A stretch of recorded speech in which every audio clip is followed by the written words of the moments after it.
La siguiente conferencia se encuentra a cargo del doctor Javier Torres López, quien cursó la carrera de químico-bacteriólogo parasitólogo y la maestría en ciencias en la Escuela Nacional de Ciencias Biológicas del Instituto Politécnico Nacional. Obtuvo el doctorado en la Universidad de Gotemburgo, en Suecia, y realizó una estancia postdoctoral en Oravax Inc. en conjunto con la Facultad de Medicina de Harvard. Pertenece a diferentes asociaciones nacionales e internacionales en ciencias y en enfermedades infecciosas. Se desempeña como titular de la Unidad de Investigación Médica en Enfermedades Infecciosas y Parasitarias del Instituto Mexicano del Seguro Social, cargo que ha desempeñado a lo largo de 20 años. Ha dirigido tesis de maestría y doctorado, ha logrado patentar 2 desarrollos, uno para la vacuna contra colitis por Clostridium difficile y el otro una droga para el tratamiento de Mycobacterium tuberculosis multiresistente. El doctor Torres López ha consolidado un grupo interdisciplinario para el estudio de enfermedades infecciosas. El grupo incluye parasitólogos, bacteriólogos, virólogos, biólogos moleculares y epidemiólogos, para lograr un abordaje integral de los problemas infecciosos. Es miembro del Sistema Nacional de Investigadores, nivel 3, y profesor del posgrado del Programa de Excelencia en Ciencias de la Salud y Biológicas del país. Es un honor contar con la participación del doctor Torres López en este simposium, quien nos hablará sobre microbiota y su relación con el cáncer. Le damos la más cordial bienvenida. Gracias. Pues yo les agradezco a todos la invitación, en particular a los directivos del instituto que me dan la oportunidad de volver a estar frente a varios de ustedes hablando de un tema que pues nos ha ocupado en los últimos años, en particular un tema poco estudiado. Estoy tratando de hacer un poquito más grande mi introducción mientras se resuelve el problema técnico de que podamos ver la pantalla. Como les comentaba, pues lo que nosotros hemos estado estudiando estos últimos años es el tema de microbiota. ¿Qué microbiota? Pues es un término que voy a tratar de explicar para aquellos que no están muy familiarizados con el tema y en particular les voy a platicar de lo que hemos hecho con su influencia en cáncer, una serie de enfermedades que por supuesto están muy asociadas con lo que el doctor que me precedía les comentaba, con esta fragilidad, con esta edad en la que no queremos llegar, aunque vayamos a llegar. Mi plática la voy a dividir en 3 secciones. La primera pues es en realidad una introducción para que entendamos un poco cuál es el impacto del cáncer y en particular de los que yo les voy a hablar en México. Después pues voy a hablar sobre los estudios que hemos hecho en cáncer gástrico para continuar y terminar con lo que hemos hecho en cáncer de vía biliar. ¿Cuál es el impacto de estas enfermedades en México? Bueno, solo déjenme pues darles algunos datos. El cáncer gástrico es la segunda causa de muerte debido a todos los cánceres a nivel mundial. Y tanto el gástrico como el de vía biliar son enfermedades de muy pobre pronóstico. Y esto pues particularmente en países como el nuestro, desafortunadamente. Y como sabemos, pues el éxito en el tratamiento de estas enfermedades tan difíciles pues depende de un diagnóstico temprano que estamos muy, pero muy lejos de alcanzar. Se ha estimado que en nuestro país, solo durante el primer año de atención médica, los costos directos relacionados con cáncer gástrico y de mama en México son aproximadamente 2,000 millones de pesos. Solo en este año, en este periodo y en costos directos, pues es una enfermedad bastante costosa para el sistema. En México, pues el cáncer es la tercera causa de muerte de todas las causas de enfermedad, con 128,000 nuevos casos cada año. Y además, considerando las tendencias demográficas en nuestro país, como ya lo he mencionado antes, pues, pensando en que nos hacemos cada vez más viejos, pues la OMS ha estimado que para el 2020 el número de pacientes afectados por cáncer va a ser el doble. Así es de que el doble van a ser también nuestros otros problemas relacionados con la enfermedad. Y no es solo la muerte, la inhabilidad, la discapacidad. En esta gráfica observamos todas los dailies asociados a diferentes enfermedades y vean ustedes que las neoplasias ocupan la quinta causa de estos años perdidos por discapacidad y estoy hablando en México, no en otro lado. Así es de que además pues es muy discapacitante para nuestra población con todo lo que ello implica. Y bueno, solo para ilustrar cuál es el efecto de la edad, este reporte de incidencia y de mortalidad que apenas salió la semana pasada en la Agencia de Cáncer de la OMS. Vean ustedes, en verde tenemos a México, a la mortalidad y la edad. Y entonces vean ustedes que si a los 40 años tenemos una tasa de mortalidad de alrededor del 5%, a los 70 años, 30 años después, es del 50%, 10 veces más. Entonces, el impacto que la edad tiene para que esto se presente, pues es muy fuerte. Y visto de otra manera, uno de los factores que nosotros hemos estudiado, por ejemplo, para ver riesgo de cáncer gástrico es mutaciones en el genes de DQ.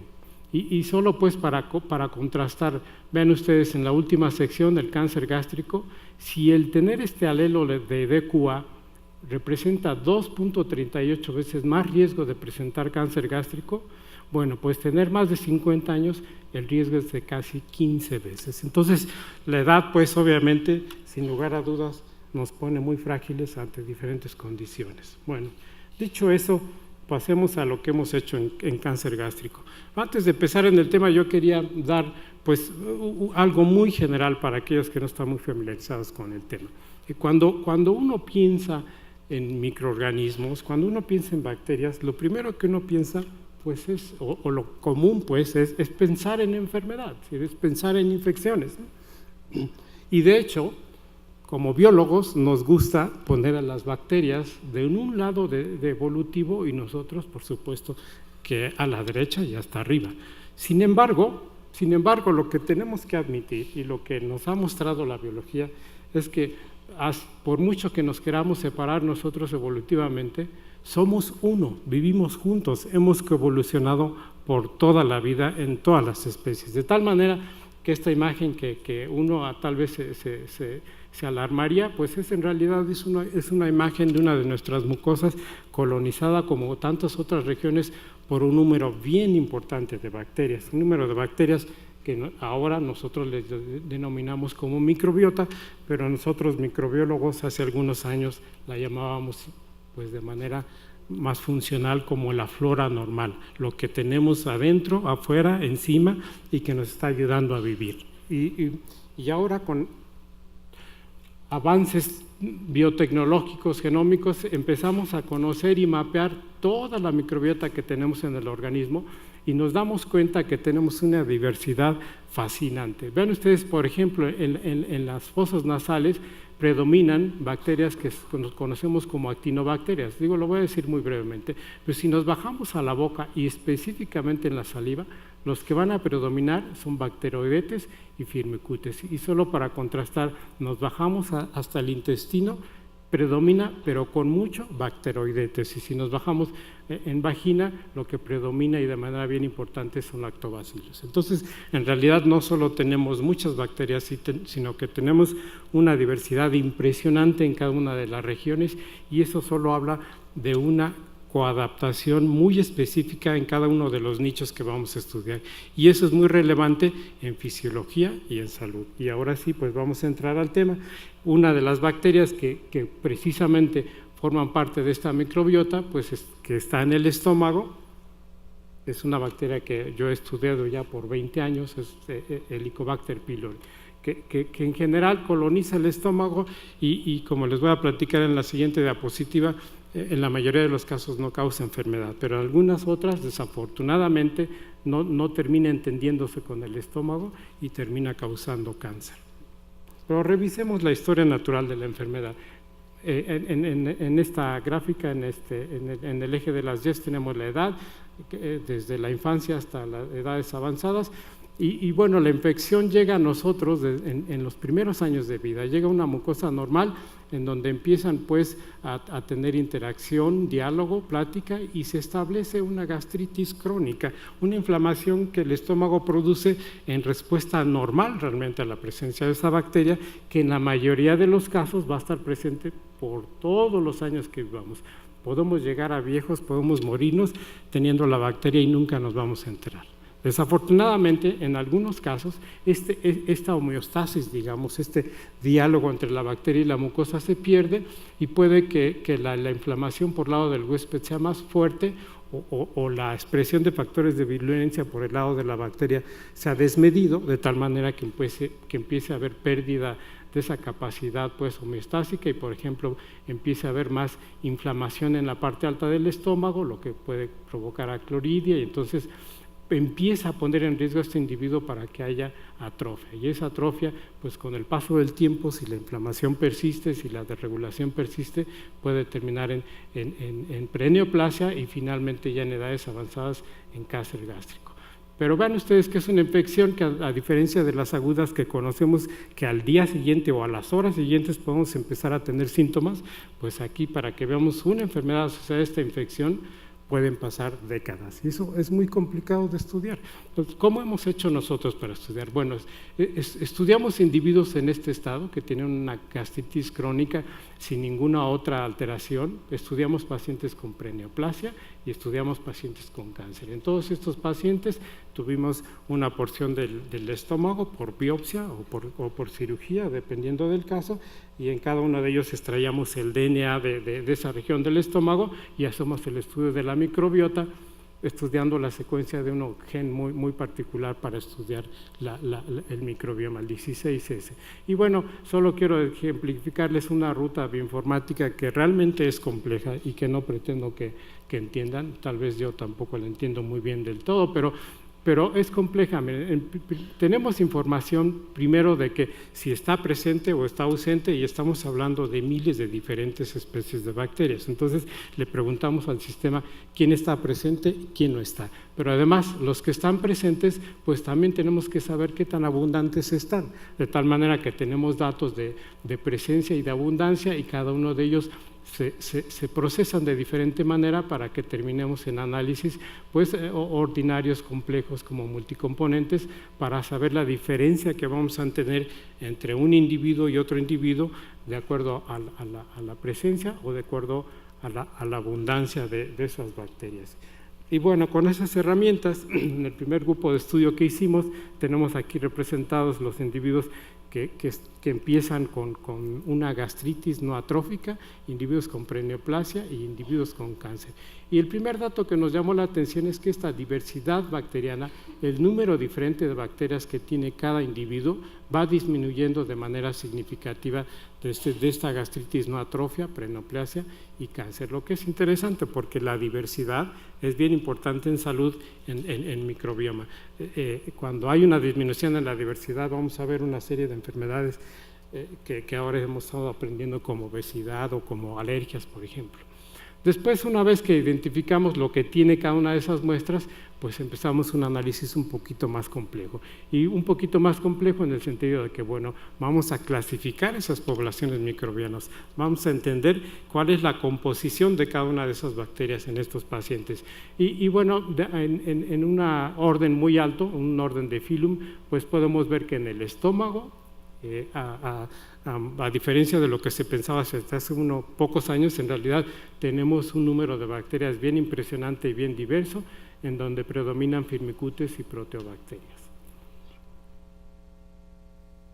Pero también en este sistema le podemos decir, bueno, si ya me dijiste que cada individuo tiene estas 1000, este tiene otras 1500, esta 3000, bueno, júntame toda esa información, hazme un análisis y dime qué tan separados están estos individuos, qué tan distante está un individuo del otro desde el punto de vista de la composición microbiana que tienen. Y ese es este análisis. Si ustedes ven en azul, tenemos los pacientes que tienen gastritis no atrófica, están en esta región de este análisis de multicomponentes. En mostaza están los pacientes con preneoplasia y en verde los pacientes con cáncer. ¿Qué nos dice este tipo de gráficas? Bueno, que hay un cambio gradual en el microbioma, en la composición del microbioma, desde una gastritis no atrofia, preneoplasia y finalmente cáncer. ¿Ok? Y aprendimos otra cosa. ¿Qué más podemos aprender? Bueno, yo le puedo preguntar al sistema, dime tú cuáles son las bacterias que hacen esta diferencia más significativa. Identifícame a las especies que son realmente las que me están dando más diferencia entre un grupo y otro. Bueno, aquí les estoy representando a los 12 que dan las diferencias más altas, no los vamos a repasar todos, solo voy a mencionarles algunos. Por ejemplo, este TM7, que ni siquiera tiene todavía género y especie, pues es un grupo bacteriano que disminuyó de manera significativa en pacientes con gastritis, perineoplasia y cáncer. Y otro que quiero que resaltar es Pseudomonas, porque fue al revés. En realidad aquí significativamente aumentó desde gastritis, perineoplasia y cáncer. Y en particular nos llamó mucho la atención porque cuando estábamos nosotros pues ya por enviar este artículo a publicar, salió otro de la doctora Dunin, que ella reportó en un análisis bioinformático de diferentes pacientes, tomó los genomas y trató de ver si había una integración de DNA bacteriano en genes humanos, algo que todavía no se ha reportado todavía en ningún tipo de cáncer. Entonces, pues ella encontró en ese análisis in silico, digamos, en la computadora, que en efecto había genes ribosomales de algunas bacterias que se integraban a genes de humanos, genes que además tenían la particularidad de que tenían algún papel en cáncer, oncogenes, pues. Entonces, estaban ya metidos, integrados, pues, en el cromosoma humano, estos genes, y eran precisamente genes de Pseudomonas. Entonces, pues hablamos, nos juntamos y decidimos confirmar esta observación in silico con una serie de pacientes mexicanos, y eso fue lo que hicimos después. Estamos todavía analizando varios de los resultados. Solo quiero presentarles uno de esos casos que es muy ilustrativo de lo que estamos encontrando. En la parte de arriba, pues no pretendo que lo analicemos muy a detalle, pero estamos analizando el microbioma de un paciente con 3 diferentes plataformas. Y bueno, de estas 3 diferentes plataformas será secuenciar RNA o hacer una secuenciación masiva o secuenciar solo los exomas.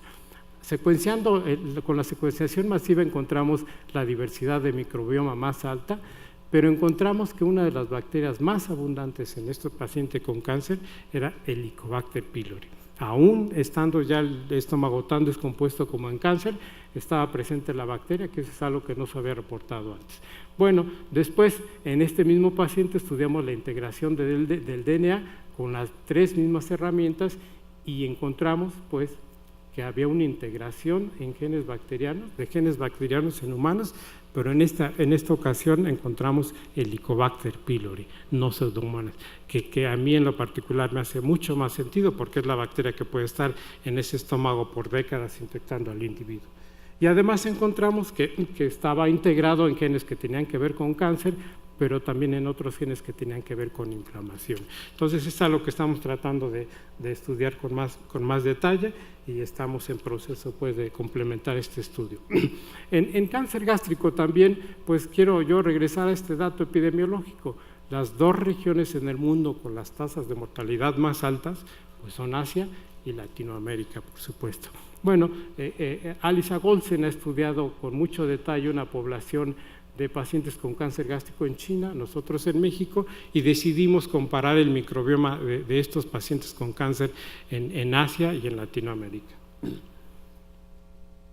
Y bueno, no voy a presentar los resultados de microbioma, lo que les voy a presentar es el dato que a nosotros nos llamó mucho más la atención, y fue el hecho de que en México estudiamos el tejido adyacente y el tejido de tumor en estos pacientes, lo mismo hicimos en China, adyacente y tumor, y entonces de todos, cada una de estas rayitas significa un paciente, estudiamos 50 pacientes en México, 50 en China, y entonces lo que encontramos es que la abundancia relativa de este otus fue muy presente en la mayoría de los pacientes. Bueno, este otus era Helicobacter pylori, y vean ustedes que lo encontrábamos a casi el 50% de tejido adyacente en el caso de pacientes en México, pero en más del 80% de los pacientes en China, y en el tumor, aún en el tumor, en la lesión, teníamos 30-40% en México y más del 50% en China.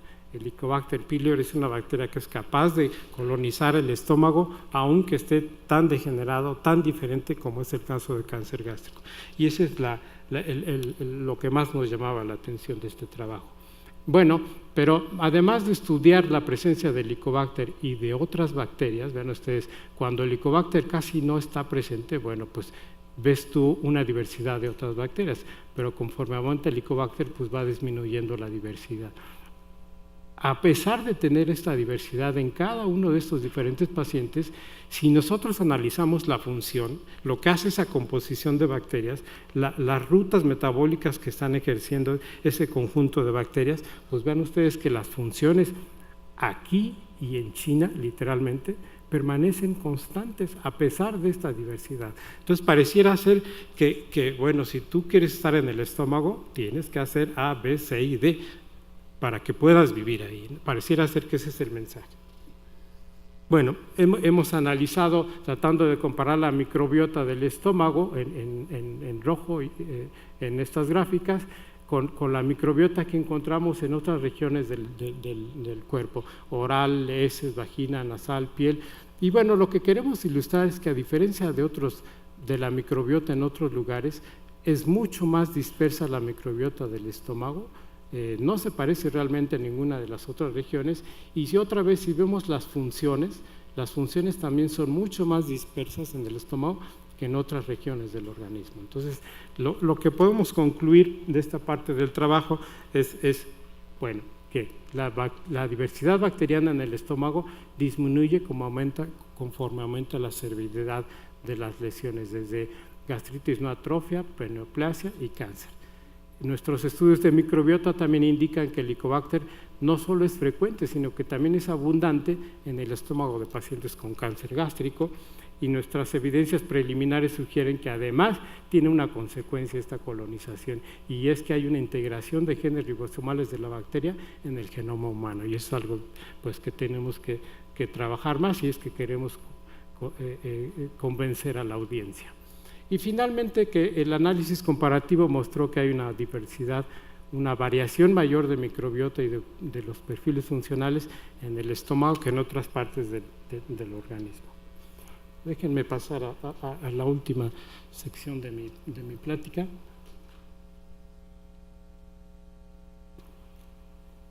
El cáncer en vía biliar.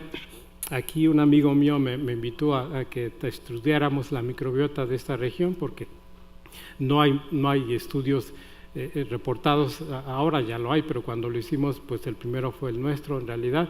Es un cáncer que afecta esta región. ¿Y cómo lo estudiamos? Bueno, estos pacientes pues tienen que someterse a una endoscopía retrógrada, en donde el endoscopio llega justo a la zona donde está el tumor, y cuando estaba en la zona del tumor nosotros sacábamos un cepillito que iba encapsulado para evitar cualquier contaminación. Con el cepillito raspábamos la lesión, y entonces lo volvíamos a encapsular, lo sacábamos, y ya en el laboratorio extraíamos DNA, y ahí estudiamos el microbioma como lo hicimos en el estómago.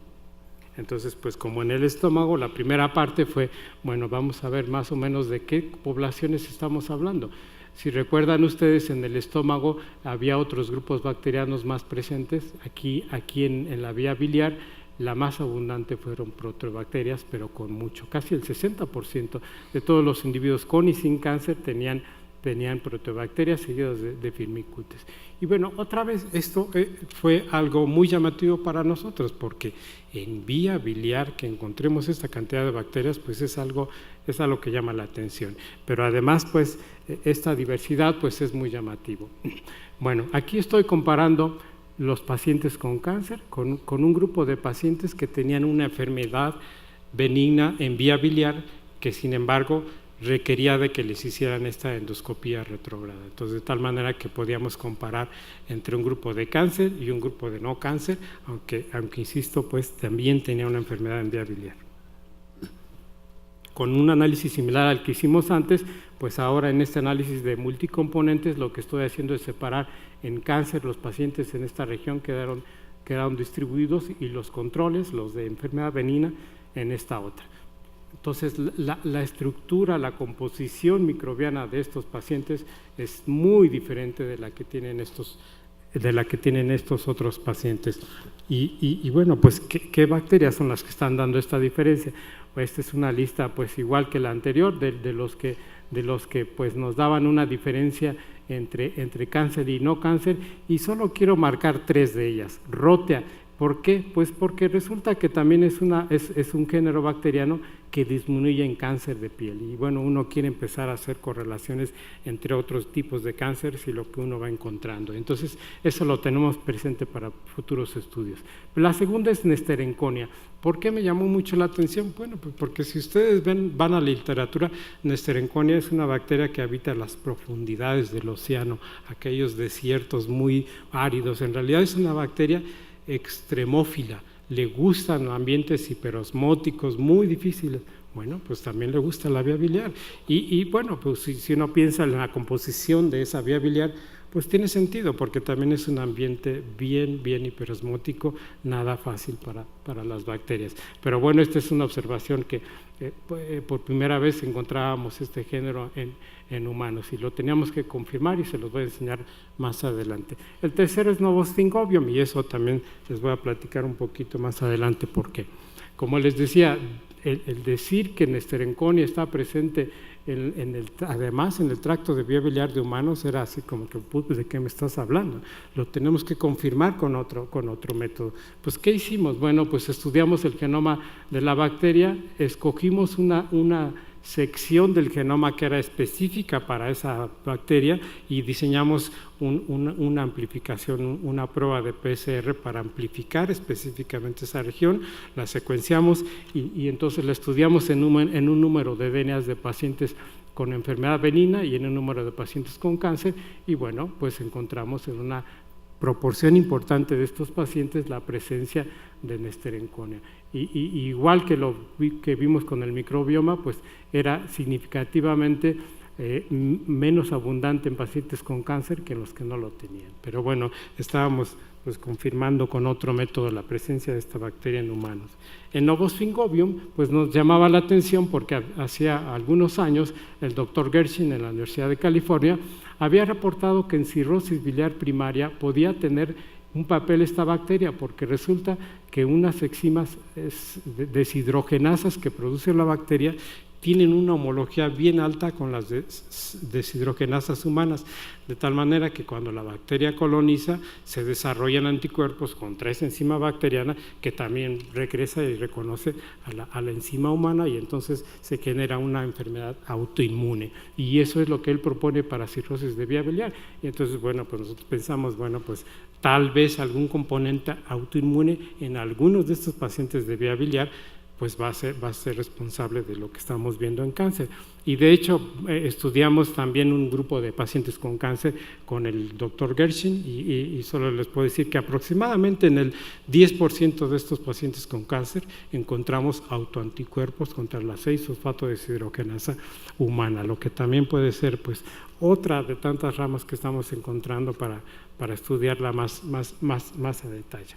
Bueno, como lo hicimos también en cáncer gástrico, deducimos toda la red de redes metabólicas que estaban llevando a cabo estos microorganismos. La composición de cada individuo la metemos en un programa bioinformático, y este programa pues lo que me arroja me dice, bueno, si yo sé las bacterias que tienes y las que son más presentes o ausentes o abundantes, bueno, yo te voy a decir cuáles son las rutas metabólicas que más probablemente están desarrollando esa población en tu nicho que estás estudiando. Bueno, así lo hicimos, y pues lo que resultó fue un desorden como este en realidad. Pero ¿cómo tratamos de hacer algún orden en todo esto? Bueno, lo que hicimos fue marcar en rojo aquellos grupos de enzimas que eran más abundantes en cáncer, marcar en verde las que eran más abundantes en la enfermedad benigna, y en amarillo las que estaban presentes en las dos por igual.